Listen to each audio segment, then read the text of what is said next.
राहुल गांधी कब क्या कैसे कुछ भी बोल जाते हैं, कब क्या कुछ करते हैं, यह बात अब लोगों के समझ से परे हो गया है।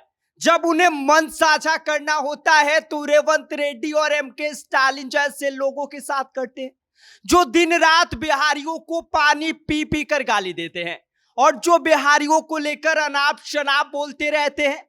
और जब उनको भाषण देना होता है तो पीएम मोदी पर अभद्र भाषा और आपत्तिजनक टिप्पणी करते हैं। ऐसे में राहुल गांधी पीएम मोदी को घेरने चले थे और अब खुद ही अपने जाल में फंसते हुए नजर आ रहे हैं। ऐसे में सम्राट चौधरी और नित्यानंद राय ने मिलकर राहुल गांधी को बिना तेल साबुन के रगड़ के धो दिया है। क्या है पूरी खबर और क्या है पूरी सच्चाई, आगे हम आपको विस्तार से बताएंगे। लेकिन उससे पहले मेरा परिचय जान लीजिए। मेरा नाम विष्णु है और आप देख रहे हैं जनता जंक्शन।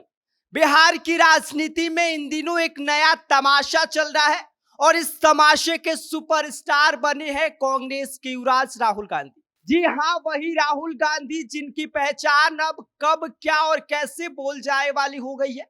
कभी मन साझा करते हैं उन नेताओं के साथ जो दिन रात बिहारियों को पानी पी पी कर कोसते हैं और कभी भाषण में प्रधानमंत्री नरेंद्र मोदी पर चढ़ाई कर देते हैं।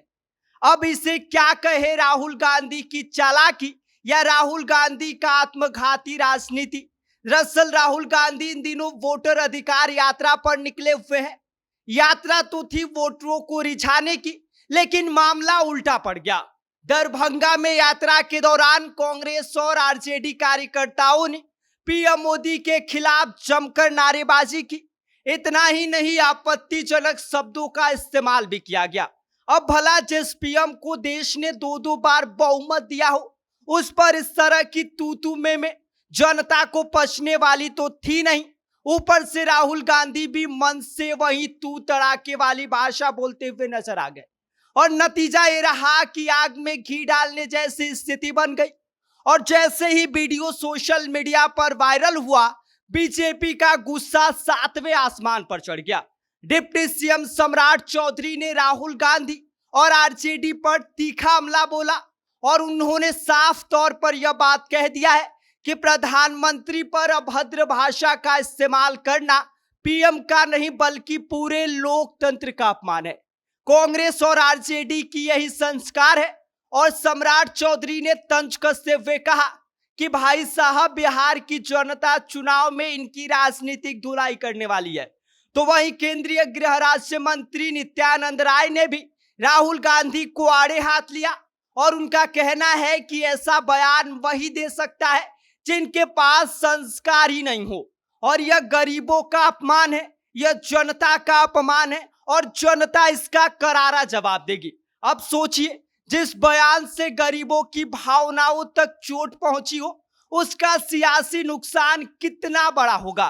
बिहार में एक ही ओर जहां सम्राट चौधरी ने राहुल गांधी की जमकर धुलाई करी, तो वही दूसरी तरफ बिहार के ही डिप्टी सीएम विजय कुमार सिन्हा भी इस दौरान पीछे नहीं रहे।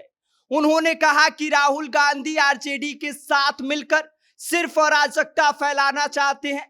इन्हें न तो संस्कृति का ज्ञान है और न ही संस्कारों की ठीक से समझ है। साथ ही चेतावनी भी उन्होंने दे डाली कि ऐसे नेताओं पर कार्यवाही होगी। और साथ ही राहुल गांधी और तेजस्वी यादव को जनता से माफी मांगने के लिए भी कह दिया कि भाई, आपने गलती किया है तो आपको माफी मांगनी पड़ेगी। अब इस दौरान सवाल ये उठता है कि राहुल गांधी आखिर करना क्या चाहते हैं? बिहार में वोटरों को रिझाना या फिर बीजेपी को मुद्दा थमा देना?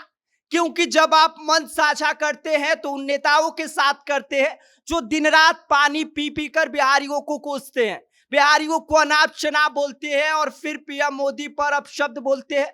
तो पब्लिक यही समझती है कि राहुल गांधी अपनी ही राजनीति के खेल में अब खुद ही फंसते हुए नजर आ रहे हैं। दरअसल राजनीति में भाषा का स्तर गिरना जनता को कभी रास नहीं आती है, और खासकर तब जब आप उस शख्स पर निशाना साध रहे हो जिसे करोड़ों लोग अपना नेता मानते हैं। राहुल गांधी की इस जुबानी फिसलन ने कांग्रेस और आरजेडी को एक बड़ा बैकफुट गिफ्ट दे दिया है। फिलहाल बिहार की सियासत गर्मा चुकी है। बीजेपी हर मोर्चे पर हमलावर है और कांग्रेस आरजेडी बचाव के मोड में है। लेकिन अब देखना यह होगा कि राहुल गांधी इस विवाद पर क्या सफाई देते हैं या फिर हमेशा की तरह आगे बढ़ते रहेंगे और इन चीजों को इग्नोर करेंगे। लेकिन एक बात तो तय है कि राजनीति में यह बयानबाजी राहुल गांधी ने खुद अपने ही हाथों में लेकर मुश्किलें खड़ी कर दी हैं। बाकी राहुल गांधी के इस बयान को लेकर आप क्या सोचते हैं, आपकी क्या राय है, आप हमें कमेंट कर सकते हैं। आप देख रहे हैं जनता जंक्शन, मेरा नाम विष्णु है।